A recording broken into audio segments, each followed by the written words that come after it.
This is Shopify Masters, the e-commerce marketing podcast for ambitious entrepreneurs. It's powered by Shopify, the easiest way to sell online, in person, and anywhere in between. To get an extended 30-day trial, visit shopify.com/masters.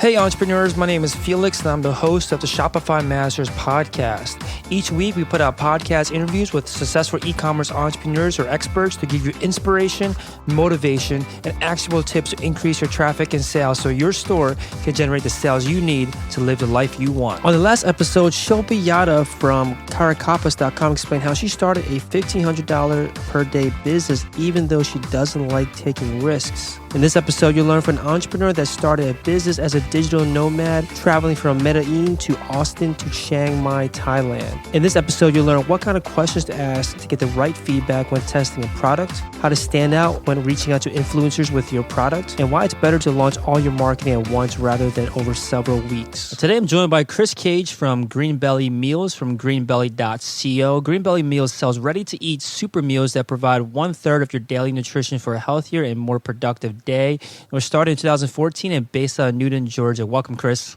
Hey, Felix. Thanks for having me, man. Hey, excited to have you on. So, tell us a little more about these meals. How did you, tell us a little more about your store and, what are these meal products that you're selling? I started them actually in my mom's kitchen in 2014 after spending some time abroad where I was cycle touring New Zealand. And in cycle touring New Zealand, I spent about 3 months on a bicycle just going down the length of New Zealand.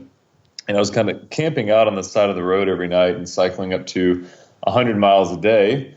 And then after New Zealand, I came back to the United States and kind of a similar lifestyle. I was hiking 20 miles every day and camping out every night on the Appalachian Trail, which was about 5 months of that kind of lifestyle. And on both of those trips, I was burning a ton of calories and I was carrying all the weight on my back. So everything, all my supplies, everything had to be super lightweight. So I might be a week, in between towns. So I would have to carry a week's worth of, supplies and food on my back. And so, at that kind of burn rate, I was really needing a lot of food. So it was kind of like stuck in this position of having to carry a lot of supplies, but having to try to keep everything as minimal as possible in order to prevent carrying too much weight. So, we were eating a lot of, food out there that was really high calorie, but was pretty junky. There was a lot of problem with backpacking food. And I started to kind of think of this ultimate meal idea. And the ultimate meal idea would be something that would be nutritionally dense. So it'd have a lot of not only calories to pack in, but, a good balance of protein, carbs, fats, fiber, sodium, a lot of your macronutrients. And it would be very lightweight, and it would also be ready to eat, very easy for backpackers. So in the middle of the day, if you're hiking or cycling all day, you don't have to stop, pull out your stove, do the dishes, all that kind of stuff. It's something that would be very quick. And it would be all natural, using all natural ingredients. So I had that kind of idea after doing those 2 long stretches of intense burn and camping out.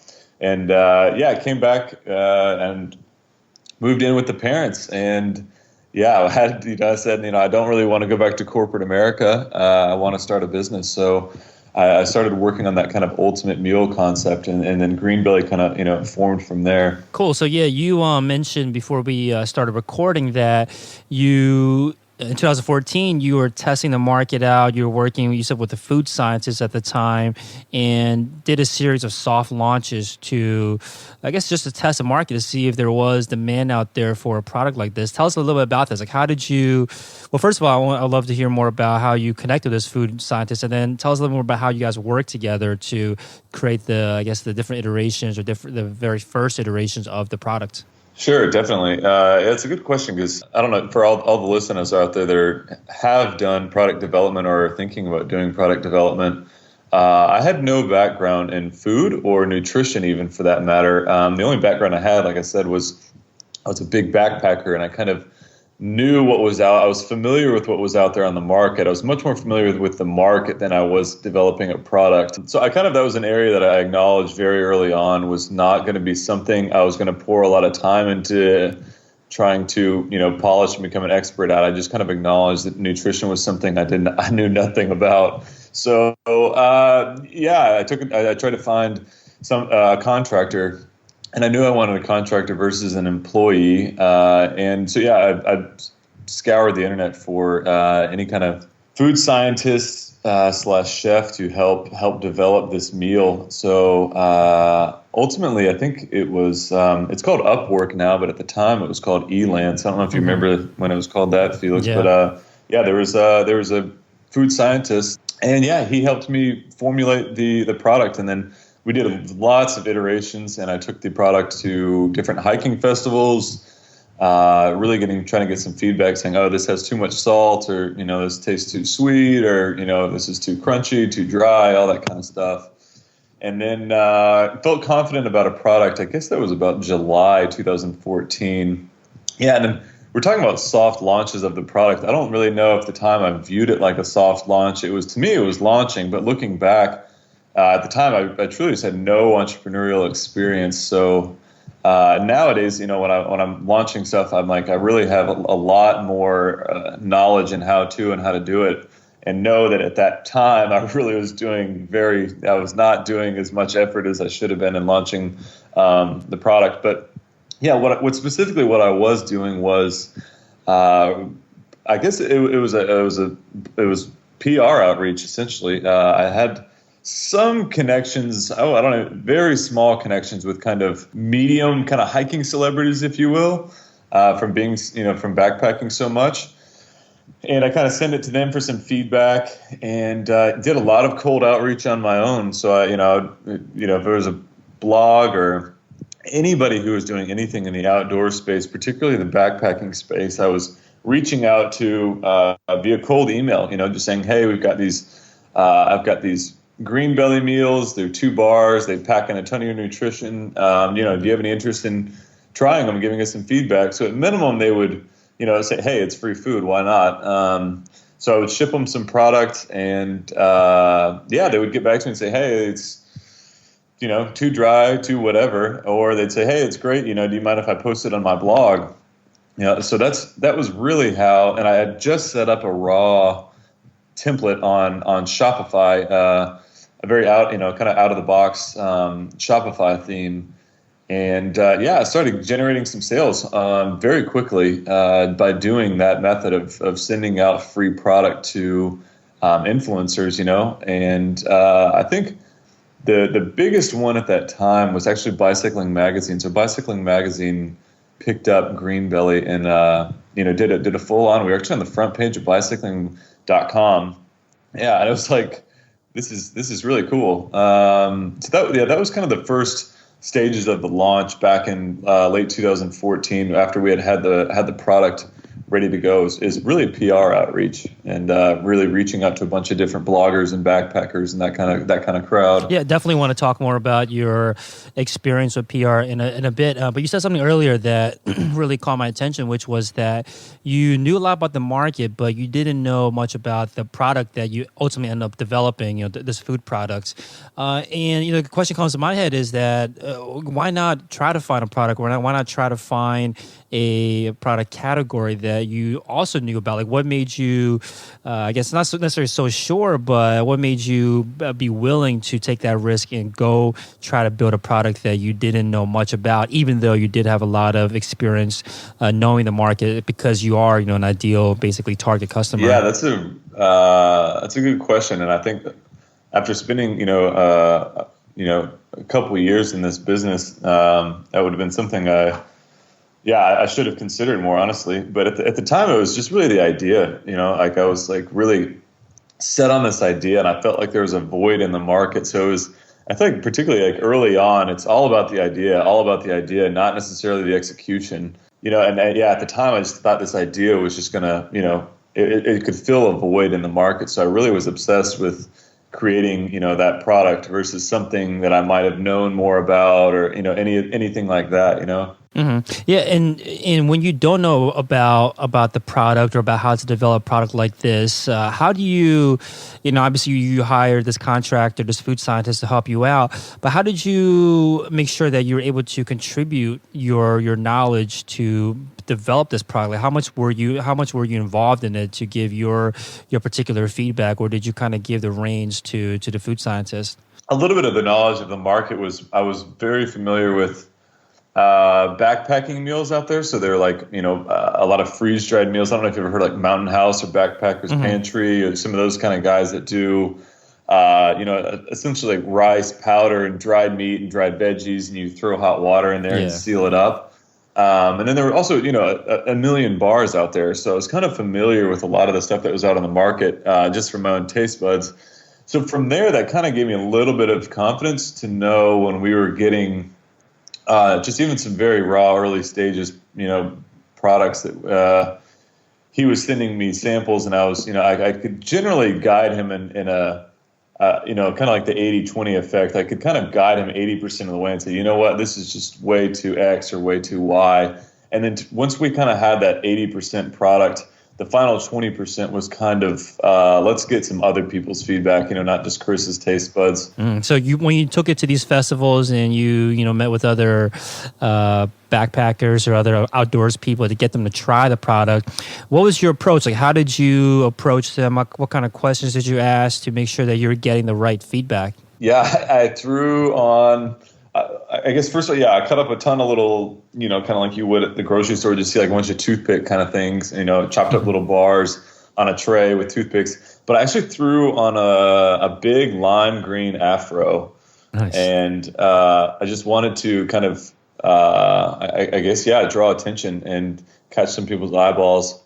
And so I definitely stood out in the crowd walking around the hiking festival with like a big lime green wig on. But I would just go up and say, hey, we're launching a new product in the next few months. We'd love to get some of your feedback. Do you want some free food? And walking around giving away free food, it really isn't too hard to, give that away. And then some people would totally, just kind of like you walk anywhere in the grocery store and you get a free sample. It's just kind of like, all right, free food, I'll move on. Mm-hmm. But then certainly there was definitely a percentage of people that were really like, wanted to give you their all, full attention about, what they thought about it, what they're currently using, what they currently don't like about their product. So I really didn't have a rigid system of collecting feedback from people.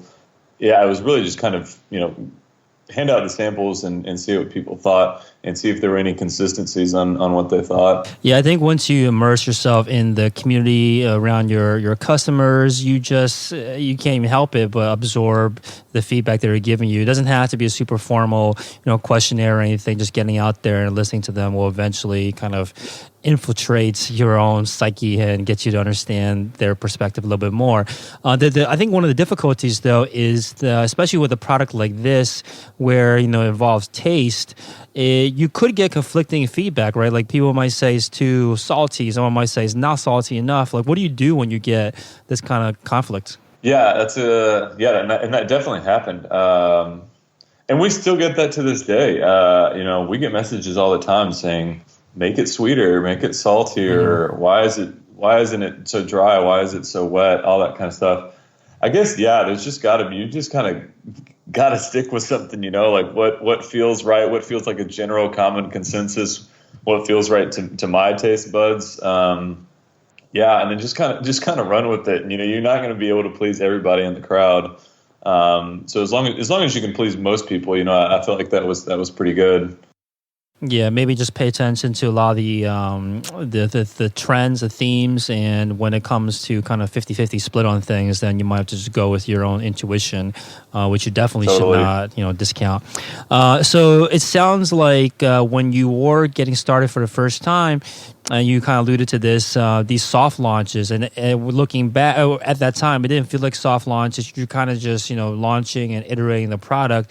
Were there certain things that you learned about these soft launches that you made sure you definitely want to fix or do again or do better when you are going to launch, when you, I guess, officially launch the business, or when you do any future launches? Did you learn anything from those early days that you make sure to, do right right or do again with a future launch? There have been several, I guess you'll call them launch phases. And the first one, like we just went over, was the kind of soft blogger outreach launch that was just kind of like, hey, we've just got this like minimum viable product, kind of wanting to see testing the waters. That was kind of launch A. Launch B was the Kickstarter, which was early 2015. And then launch C was actually a few months after the Kickstarter hitting market and saying, all right, now we've got a new site, we've got new packaging, we've got a brand, we've got a new facility, we're ready to, we've got some money, we're ready to push this thing properly. And each one of those launches just had a truly different mentality for each of them. We're launching something new in about a week from now. So that's going to be the approach to that product launch is very different from the other ones as well. But I'd say the main thing was setting a date. So like we talked about that soft launch, it was very kind of like, hey guys, we've got this product, would you give us some feedback? And there was no like final like big unveiling. And I think that's something I wanted to do. If I were going to launch Green Belly again, I would say like, we have a hard launch date, not just kind of like the site's up selling now, maybe we'll get a sale in a few weeks when we send off these samples to somebody. It was like, I would love to have pre-lined everything up. So like send out all the samples at once to a ton of different influencers and then like have a landing page with an email opt-in and say, hey guys, we're launching this awesome new backpacking meal, and on date XYZ, sign up here to be the first ones to know about it and like really kind of build up this hype and then have like a really hard launch date, because before it was very soft. Sales kind of trickled in, and then we might get some bursts every now and then when a bigger blogger would post something. But yeah, that would be one thing definitely, is build up the hype and then give it a hard date, to launch. That would definitely be something. Why do you think that's? I guess why would you say that would be a better approach to launch all at once rather than this kind of slow trickle, which might last long? Not necessarily the hype might not last longer, but you kind of constantly feeding the marketing engine, I guess, over a long period of time rather than concentrating it at one point with an official date. Like why would you lean towards that way? Yeah, I guess it would be kind of a little bit of you're kind of lining up your dominoes, putting all your resources, making sure you crossed your T's and dotted your I's ahead of time. Because it was kind of the as you go thing it was just kind of we'll tweak this, we'll tweak that, but it's like you put a hard deadline. It's like, what? Once we have a hard deadline, we can kind of and at that point in time, like Facebook was doing a lot better on their I don't know what they call them, but their posting rates. You're getting a lot more reach with Facebook at the time. So it was like we could have lined up our social media better, saying here's kind of our plan, pre-launch as well as live, as well as the following week, as well as our email strategy. We could have really like kind of had some synergy with all of the different marketing channels with that hard launch date, which other than that, they were kind of all operating independently. It was like, okay, we'll post some stuff here, post some stuff there, send an email here, send an email there. It was like by having a hard launch date, it's kind of like you connect all of those funnels and you just put them like right to one hard point, Mm-hmm. Yeah, one thing I've heard too about doing a hard launch like this all at once and push everything out all at once is that you start appearing everywhere. Even if it's a short period of time, once you start appearing everywhere, you look kind of bigger than you actually are, right? You look like, wow, everyone's covering this. It must be, it kind of adds some, I guess, legitimacy to a young and, new startup, new business. And that's one benefit, I think, too, that sometimes overlooked, like you're saying.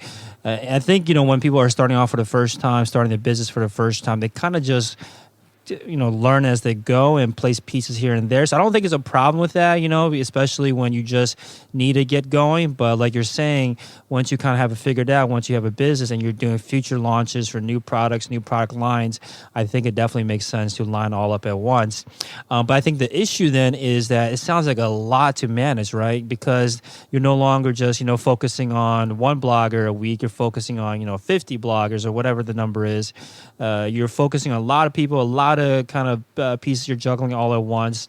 How would you manage that today? Like any tips on how you kind of corral all this together and are able to manage a large launch like this?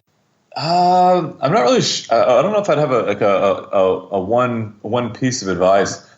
In general, it's come with a little bit of experience, just kind of knowing where to put your resources and where not to. The next product launch we're going to do is definitely, it's going to be done in about a fraction of the time as our previous kind of like those stages I was mentioning, those stage launches we've done in the past. And I think that just comes with a little bit of experience. You kind of know what has worked in the past and what has not worked, and maybe where you might have wasted some resources in the past. Yeah, so for our next product launch, we would just be very hard with, let's make sure our email list is looking clean. Let's make sure we have a good email strategy. We send an email prior to launch date, and then a follow-up email. So that would be one big thing. I mean, that right there, that getting that first sequence of emails would be huge. That's not something we had before. It was a very, not only small email list, but it wasn't very, it was kind of a sloppy as far as our organization of it. So I think the big thing would be a little bit of experience, just kind of knowing where to allocate your resources and knowing where might overall be a waste of time, Yeah, that might not be a bad thing too when you are launching all at once. It kind of forces you to choose your activities wisely, because when you have a lot of time, when you give yourself a lot of time, you kind of just start dabbling in a lot of distractions more than things that actually move the needle.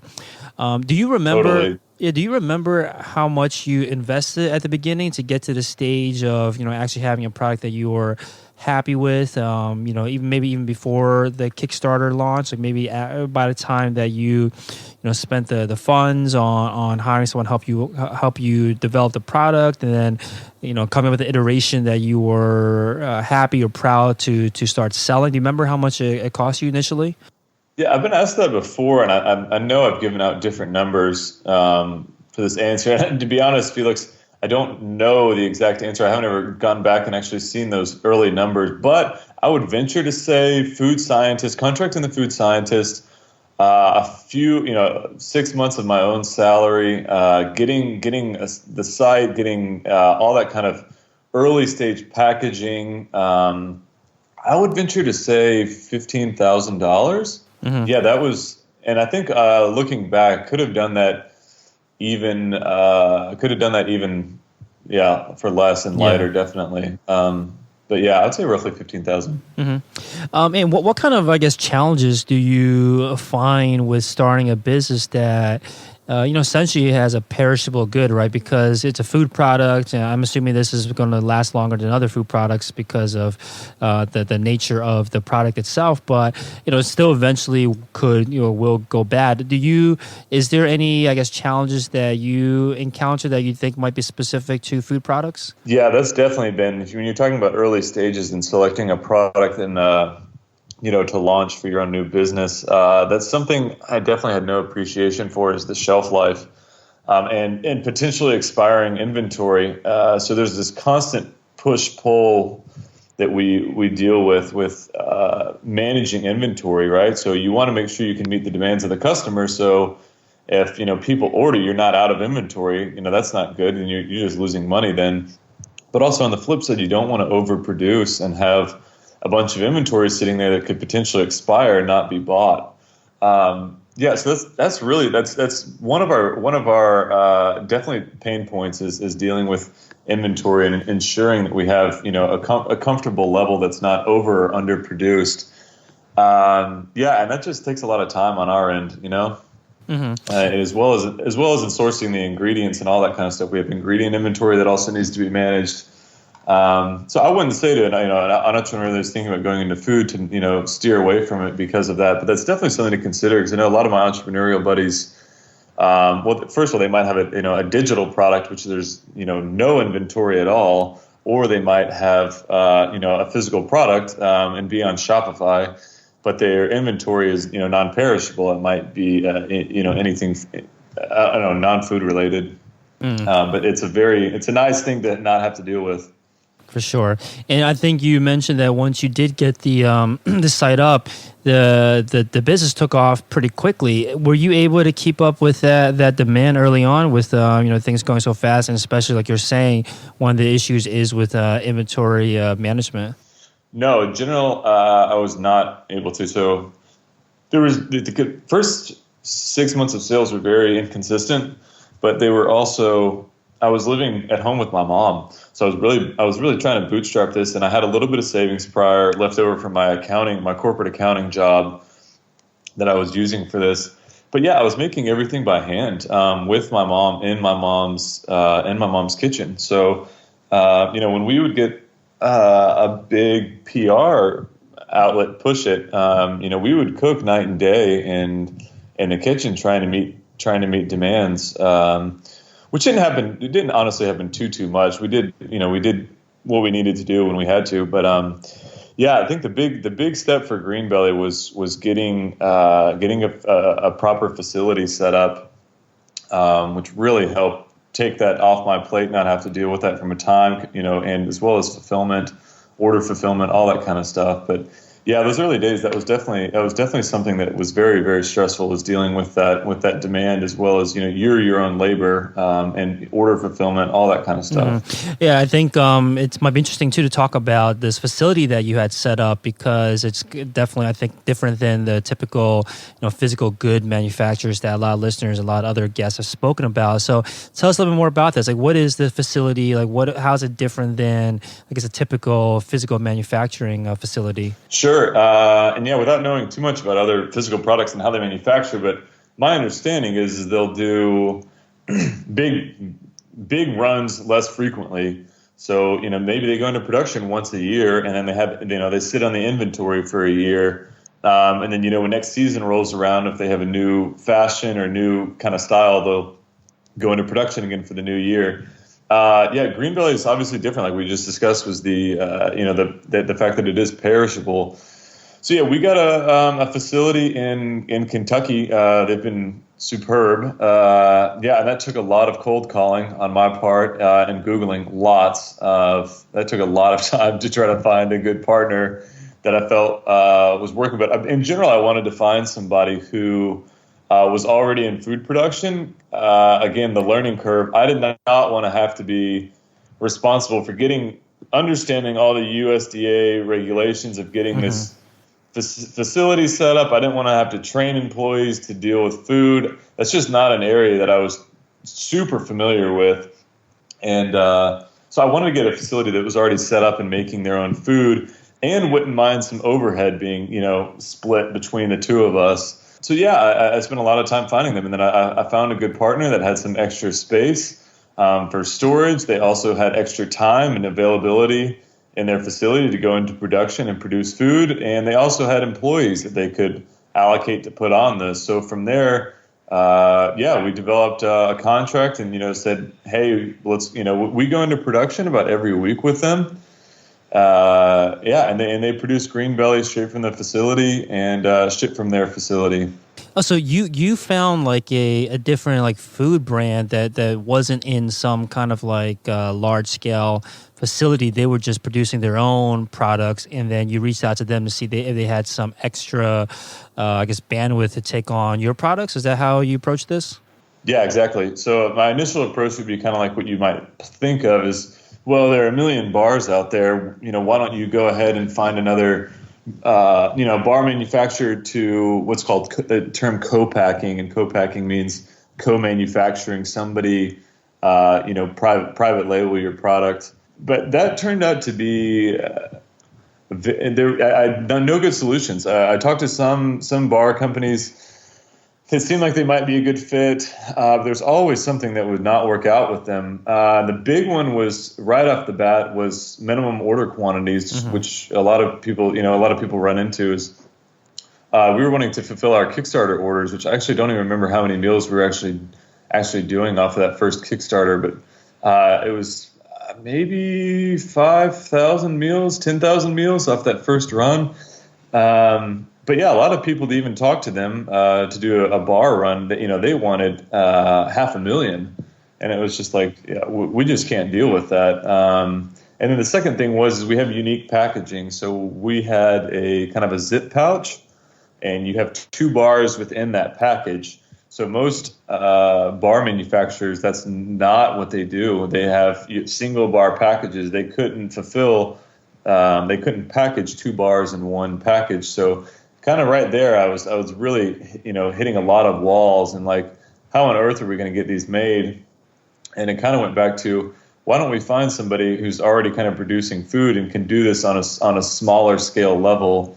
Which is exactly, the route that we went. And and it's been great. They're really, it's good facility. We have a good relationship with them. And they can also scale with us, do more volume as we need to, as we grow. It's worked out well. Yeah, I really like this approach because, most of the time people will look for vendors that are producing for a bunch of different brands. But I think this is a very logical approach, especially when you're just starting out, to try to find another food manufacturer, another vendor that is looking to partner up with somebody to help them kind of cover some of the extra bandwidth.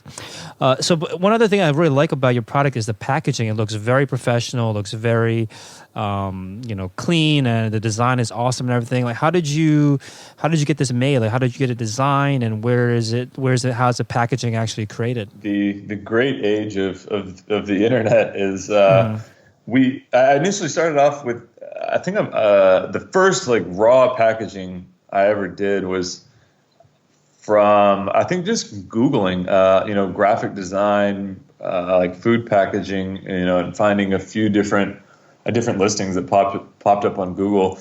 And the company that did it was just not very good, to be honest with you. They provided a few different mock-ups and then kind of for some direction for me. But in general, the mock-ups were all very similar. So they didn't give me any big concept differentiators, to say, oh, that looks cool, let's go that direction. Or they really gave me a very narrow selection for concepts to go for. And this is all looking back that I realized it, but at the time I thought, oh yeah, that looks okay, let's just run with that.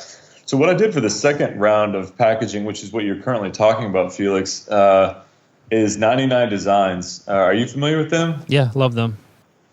Yeah, so they're awesome. I did the thing about 99 Designs is you have to make it enticing for the graphic designers. And I don't know, for the listeners out there, just quickly, 99 Designs is kind of like, you post a project and on this website, and you say, hey, I'm looking for a t-shirt design, packaging, logo design, whatever. And then you have all the graphic designers on 99 Designs. So my understanding is almost anybody can be a graphic designer on 99 Designs. So you kind of have that sharing option of the crowd design, and anybody can see your project and then decide whether or not they want to help design it based on your demands as well as your price point. So the designer that actually makes the final design for you gets the prize money. So we posted a project. I don't remember how much it was for. We put a decent price tag on it. It was a few $1,000s for some quality packaging. And we also guaranteed that we would give the money. So also, there's an option that you don't have to guarantee the money. So if you post a project on 99 Designs, you don't get any good designs, you can just say, all right, no thanks, I'm out, and no money is awarded. Or you can lock it in saying, no matter what, we're going to pay somebody this money. So once you do that on 99 Designs, the quality and the number of designers that pitch in for your packaging, I think increases a huge amount. So yeah, we locked in a decent amount of money, and got a lot of designers throwing up some great designs. And then also what was kind of fun at the time is we kind of built in our newsletter following. So we said, hey, here are the top 6 packaging concepts right now. When we kind of created a little survey, 99 Designs actually creates the survey for you.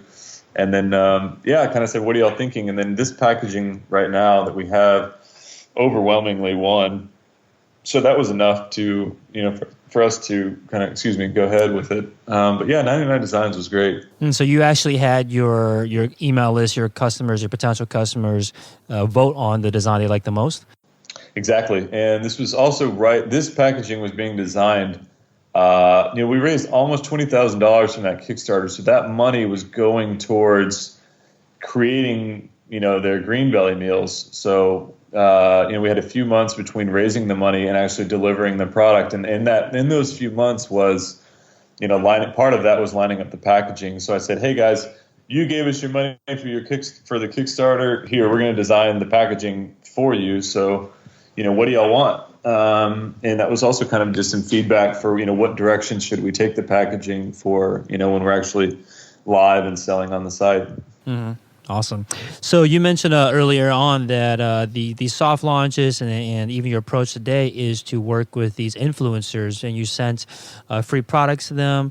Tell us a little bit about this approach. Like, how did you reach out to these influencers? Like, how did you present to them that this essentially free product for them to try out? Because I'm sure that, especially the more popular ones, they get inundated with these kind of, hey, try my product. I'll try my product out.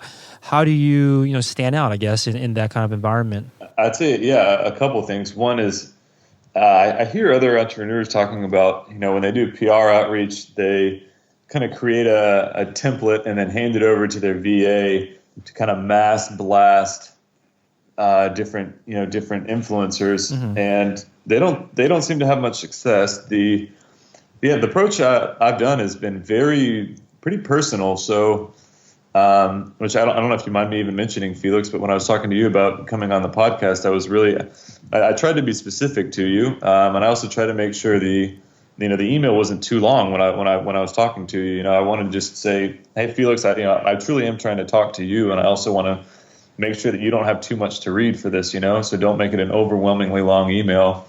I just to kind of jump in on that. That was one of the best kind of outreach emails I've seen, because one thing that you did that I really liked and I think will work really well for anybody reaching out to PR is that you gave me a bunch of ideas for essentially titles for the podcast, and gave me an idea for the structure that might come out of the podcast, and that really helps a lot, because I was reading through it and I was like, wow, these are pretty enticing titles. I can imagine what this podcast would be like, and it makes my job a lot easier, which makes it a lot easier for me to say yes, come on the podcast. And I think that's the same case with anybody that you reach out to, whether it be bloggers or influencers. Yeah, and it's interesting. I guess we have on the call right now who I was actually pitching. That's a perfect example, but. So it's just that. It's kind of keeping in mind what the PR outlet wants. So kind of understanding them a little bit more than just, hey, how can this PR outlet get my product listed? It was more like, what is this outlet writing about? So if they're an ultralight backpacking blog, I might say, hey, we're an ultralight meal. I've got an Appalachian Trail background. Kind of make it a little more sophisticated to them. So take a step back. Excuse me.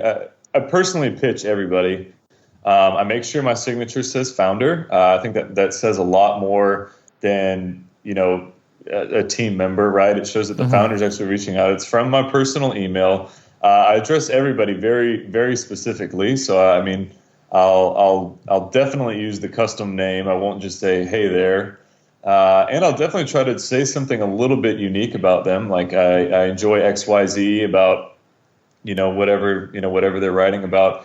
And then I'll really try to make sure my pitch is very specific to what they're writing about. So it's almost like if you apply for a job, you want your resume to nail the qualifications and requirements for that job posting, as opposed to just say, hey, I'm good at everything. And then it's kind of like, well, that's not really very applicable to that job. So it's a similar thing when you reach out to PR, at least that I've noticed, is, when you reach out to somebody, make it very specific to them. Make sure your pitch is not too long.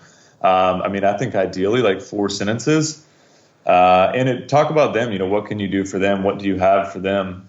So whether that's you're wanting to do a guest post or whether you're wanting to give your product to them, say why is your product really beneficial for them and their audience? Awesome. So when you do reach out to these PR outlets, you're doing it one by one, which obviously will take a lot of time, not just to produce the emails, but to do your research into these emails. Are there any ways to kind of stack the odds in your favor to make sure that they, maybe not so much with the PR and bloggers, but the influencers, the people that are posting on Instagram or posting on social media, to get them to share the product, even though you're going to send it to them for free?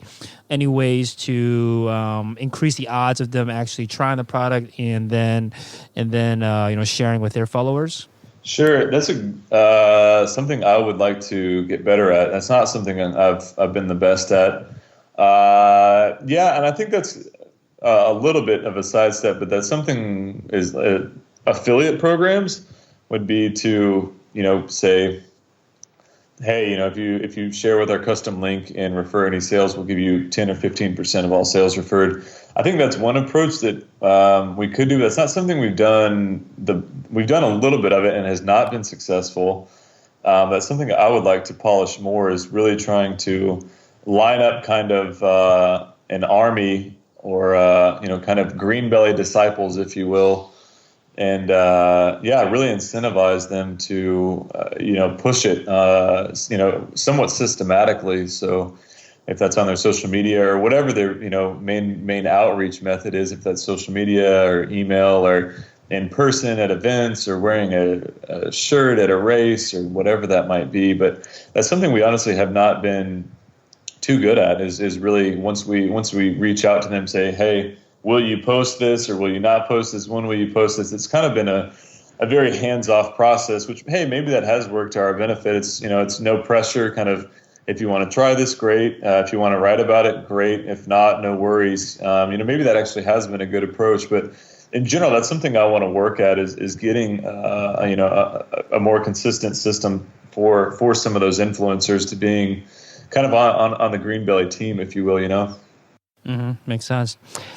So one thing you mentioned to me, I think in the email as well, was about the struggles of being a solopreneur. I've spoken to a few entrepreneurs about this, about basically the lonely journey, right? Because most of your friends, at least initially, aren't going to be entrepreneurs, are not necessarily understand what you're trying to do. They are following a specific track, basically working a day job and staying on that. And then you're doing something completely different that challenges a lot of the ways that people think about earning an income, earning a living. Tell us about this. Like, did you feel this early on? Like, did you feel like, man, this is a lonely journey, or did you feel like it was not that bad? Like, what was your experience like early on being a solopreneur? Yeah, like I mentioned, when I first started this, I was living with my parents, man. So, I mean, it was, looking back, it was not fun times, man. Yeah, it was like truly lonely. And there's not really, from the emotional side of things, it's lonely, but also from the business side of things, I need feedback. If I'm thinking about doing something, I want to know, hey, is this a bad idea? Hey, is this where, I need to be allocating my resources at this point? Hey, this worked in the past. Should we be doing more of this? Or this didn't work in the past. Should we try to fine tune that? So all that kind of stuff is difficult, I think, going solo. And I think ways to combat that has been, one, just kind of pig-headed discipline, just kind of like sticking to it and kind of staying the course and gaining more experience while staying the course. That's definitely helped. The other thing is, as time has gone on, which we mentioned earlier on the call, Felix, was the Dynamite Circle. That's one entrepreneurial community specifically that I've tapped into. And I had a good buddy from college who was already in there, and he was saying, hey, this community has really been helpful. So I joined that, and I went to their conference last year, and that plugged me into a lot of people, kind of also doing the traveling, working lifestyle. So that community specifically has been helpful. And then also, I guess traveling and being in kind of little hub cities internationally. So Medellin, Colombia was one, in Chiang Mai, Thailand now. Austin, Texas was another one. I was there for a little while. But kind of being in those communities and tapping into that online community has helped me meet in person a lot more entrepreneurs, which has really helped kind of fuel the ideas and kind of feedback on the business. And I think a lot of those people are solopreneurs. So we kind of just talk. It's kind of like socializing. You might have a beer and talk football. We kind of have a beer and talk business. It sounds weird, but a lot of entrepreneurs are just kind of, they love business. So it's really helped kind of tapping into some of those communities and almost developing somewhat of a social circle of entrepreneurs. And we just talk about what are you doing with your business, and it's not necessarily a real formal thing like, hey, let's, get down and talk about this. It's really casual, but that has definitely helped, is having some kind of entrepreneurial friends. And then the other thing is a little more structured, is the actual mastermind. I just joined a mastermind. I've kind of dabbled with some in the past that have been not successful, but this one specifically I'm in has been pretty successful. So we have a weekly call, and we put somebody in the hot seat every week, which is they're an hour-long call. And the first 15 minutes is generally kind of what have you been working on the past week. And then the last 45 or 30 to 45 minutes is one person specifically saying, hey, guys, I'm working on this problem. Let's get some feedback on it. And then, the other three on the call really dig into it deep and try to help solve that problem. So, yeah, I think those kind of things kind of help being the solo guy and not having a co-founder or a real team at the top pushing the business hard.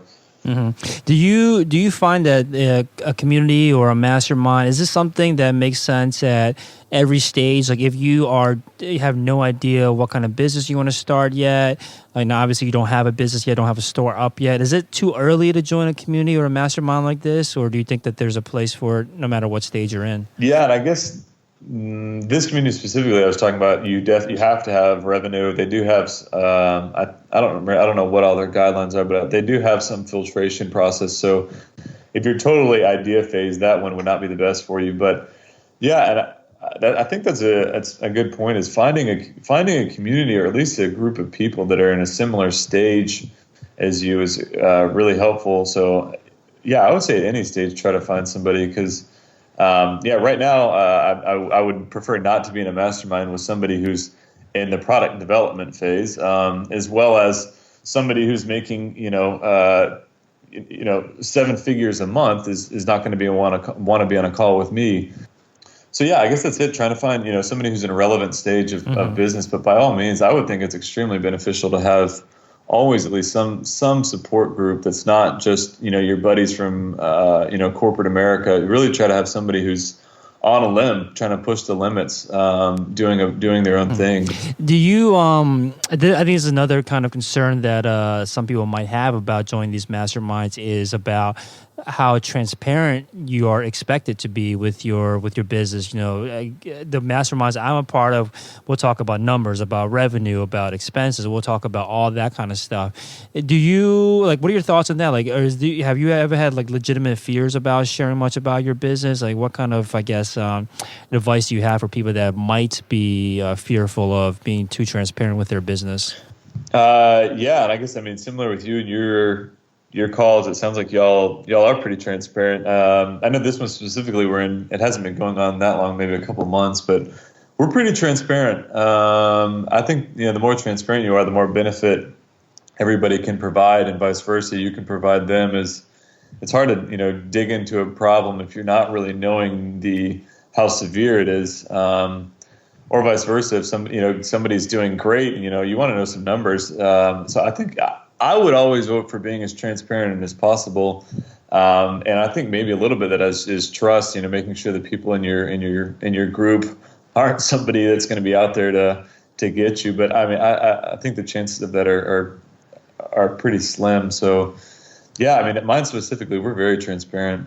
Mm-hmm. Yeah, I want to talk a little bit about, you kind of alluded to this earlier, about traveling and starting and running a business. We said earlier that you started this out of Georgia. You have your facility in Kentucky. I think earlier you said you're in Asia right now.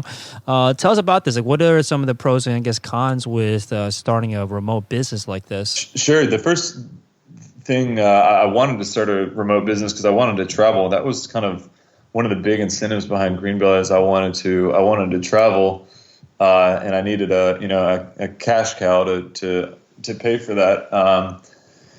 It's been a blast, kind of working and traveling. I would say when I first started, I was really excited about going to different places, traveling a lot. I quickly found that was a productivity crusher. So I first started off, I went down to Colombia and then Ecuador and Peru, and I was moving around a lot, staying a month or two at a time, which was really draining. I quickly realized that was just not best for productivity. It was just constantly You got to get in your groove. When you get somewhere new, you might not have any friends. Then it's like, okay, well, you got to try to reach out for some friends. Then that takes time. You've got to find, your gym. You've got to find your coffee shops to work at. You've got to find your place that you want to live. Make sure you have a good apartment that's near, central town. Then you've got to find your logistics to get to the next place. It was just very time draining. So I've actually been in Chiang Mai, Thailand for almost a year now. I think I found a year is pretty comfortable. So I think the next place I'll go will probably be for a year as well. But the big trade-off is definitely the time drain. It's constantly trying to get reestablished in a new environment. It takes time. But the big advantage is if you like to travel, it's a blast, and you can, Colombia was great. There was a huge entrepreneurial community in Medellin, and it was fun tapping into that. There's a huge entrepreneurial community in Chiang Mai, Thailand, and it's extremely affordable. So, my apartment right now is very nice. It's extremely affordable. And life here in general is very affordable. Fast internet, there are a lot of cities across the globe that have great setups to kind of work on your business. The big other trade-off, though, is if you're doing stuff overseas with any kind of clients, we do a lot of business partnerships, and that is very taxing to get on the phone late at night a lot of times with them. That's a big drawback, is being off with the time zones when you're over in Asia, Mm-hmm. Yeah, definitely. So for a business like this that is remote and you have your team spread out everywhere, are there specific tools or apps that you heavily rely on to keep the business running at all hours? I don't know if there's anything specifically. We do Skype. I've got a VA in the Philippines. Our facility, production and fulfillment is heavily email. Yeah, other than that, and then email. Email is big. I know Slack is something a lot of people dabble with. I've not dabbled too much with Slack. I've found I'm just like, why am I on this messaging service? I don't know if it's because I don't have as big of a team that's constantly working together. Maybe it is the fact that we're on different time zones, that we're not all online at the same time. But in general, email has been fine for us. Mm-hmm. And what about apps like Shopify apps or any other kind of tools just in general that you use? Yeah, a big one has been recurring revenue. So we have a subscription option for Greenbelly. You can get Greenbelly every 14 up to 60 day schedule, I believe. And that is, I think the company is called Recharge. I think there are two companies out there doing the subscription application, but Recharge recurring revenue, I think is what it would be called. But that's been great. We have a substantial chunk of revenue is subscription based, which is really nice. It does require a decent amount more of customer service. But GoShippo is who we use for our shipping labels. We use Shopify's app product reviews for product reviews. We have an automated email that sends out to all customers about a week after they purchase, introducing myself to them as the founder. If you want to submit a product review, we'd welcome it. So Shopify's app product reviews has been good for that. That's a free one. Abandonment Protector, that's another one. Abandonment Protector, which does shopping cart recovery. So somebody comes to our checkout and, gets distracted or decides they don't want to buy, whatever. There's an automated email that sends out to them with a discount code saying, it looks like you abandoned your cart if you want to come back. Those are definitely probably the biggest ones. And then, our email marketing services, we're actually in the process of switching from MailChimp to Constant Contact. So I can't attest too much to Constant Contact, if it's going to be good or not. But that's those applications. Oh, and AppSumo. AppSumo is one we use. We have a pop-up that integrates with our email marketing service. So we've created a lot of content and backpacking guides, that sort of thing. And AppSumo has been a pop-up that we use to kind of capture email. So it'll say, if you sign up today, we'll give you all of our best backpacking guides, and then we'll send an automated email to them with AppSumo. Those are definitely, yeah. If there's some other apps, I'm sure we have other apps, but if we do, we don't use them as much. Those are the main ones that we use. Very cool. So, what's next? What's next for Greenbelly? What do you guys have planned for the next, next year? Man. Currently launching something at the moment. We're basically going to do we're calling it a bundle box, and it's going to be not quite a subscription box. It's going to be essentially like a pre-sale subscription box where we partner with other businesses, put some cool backpacking products into a box and discount it for 25% off retail value. That's something we're currently working on. I'm excited about that because it's somewhat of a sidestep for Greenbelly. It's like we're going to be almost reselling other companies' products, but I think the potential there is very big. And then as far as the Greenbelly point of view, we can put Greenbelly in the hands of lots of different customers, which I'm excited about that, but we haven't launched it. So I don't know if it could totally flop for all I know, in which case we wouldn't put too many resources into it. And then the other stuff is, I'm thinking about doing another product. So currently, we're doing meals and food. Definitely been thinking about a drink. I think polishing a lot of our existing marketing channels would be something I would like to do. So not only launching new products like the drink and the box, but then also trying to get more consistent revenue and more passive revenue, if you will. Getting some better email funnels, getting some Facebook funnels. That kind of thing. And I definitely have retail in my mind on the horizon. We've done big time e-commerce with Shopify as our business models online. And it's because the margins are so great. But the retail market for food and backpacking products in particular, I think is huge. So I can't turn away from that, even if the margins are less. So retail is definitely something on the horizon. So I don't know. We've got a lot of stuff I want to be working on, man. Sounds like a busy year. Yeah, cool. So, thanks so much, Chris. So again, greenbelly.co, greenbelly.co is the website. Anywhere else you recommend the listeners check out if they want to follow along with what you're up to? I guess social media, obvious social media. We're on Facebook, of course. But if you also subscribe to our email list, we've got the pop-up will give you some cool backpacking guides. We've got some really cool backpacking guides. But other than that, keep on our website. Feel free to reach out to me. It's chris@greenbellybar.com. That's CHRIS@greenbellybar.com. Awesome. Thanks so much, Chris. All right, Felix. Appreciate it, man. Thanks for listening to Shopify Masters, the e-commerce marketing podcast for ambitious entrepreneurs. To start your store today, visit shopify.com/masters to claim your extended 30-day free trial.